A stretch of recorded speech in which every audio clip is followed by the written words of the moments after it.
Autre candidate en lice dans cette course à l'Élysée, c'est Nathalie Arthaud pour Lutte ouvrière. C'est la 3e fois qu'elle se présente à cette élection. Eh bien, nous l'avons suivie à l'occasion de rencontres des électeurs lors de réunions publiques.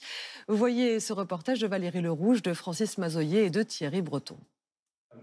C'est sa 3e candidature à l'élection présidentielle. Et hier soir, à Bordeaux, Nathalie Arthaud semblait bien rodée aux estrades de salles municipales. Travailleuses, travailleurs, chers amis, chers camarades.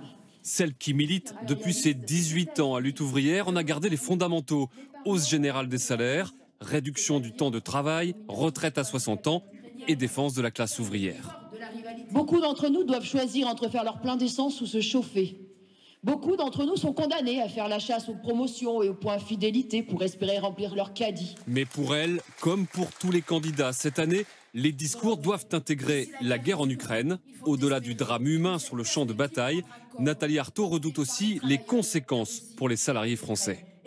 Quel que soit le président élu, il va nous la faire payer, cette guerre. Il va utiliser cette guerre et toutes les cartes là qui sont en train d'être rebattues et qui finalement aggravent la crise économique pour nous expliquer qu'il faut faire des efforts. Des efforts, ok, mais qu'on en demande à la grande bourgeoisie, qu'on en demande aux dirigeants actuels, qu'on en demande à ceux qui précisément dirigent la société et qui sont responsables en fait, qui sont responsables de toutes ces catastrophes, qu'on leur demande de payer.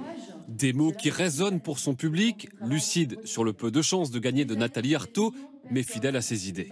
Ça fait des années qu'elle est là et comme Arlette, elle continue, elle reprend le flambeau et puis voilà, on est derrière elle forcément. Il y a eu Mitterrand, la belle gauche, on y a tous cru et puis on s'est quand même, on y a tous cru. Il y a plein de gens qui y ont cru et puis on s'est fait avoir. Et puis ça continue. Et après il y a eu Hollande, c'était pareil. Des gens comme Jospin aussi.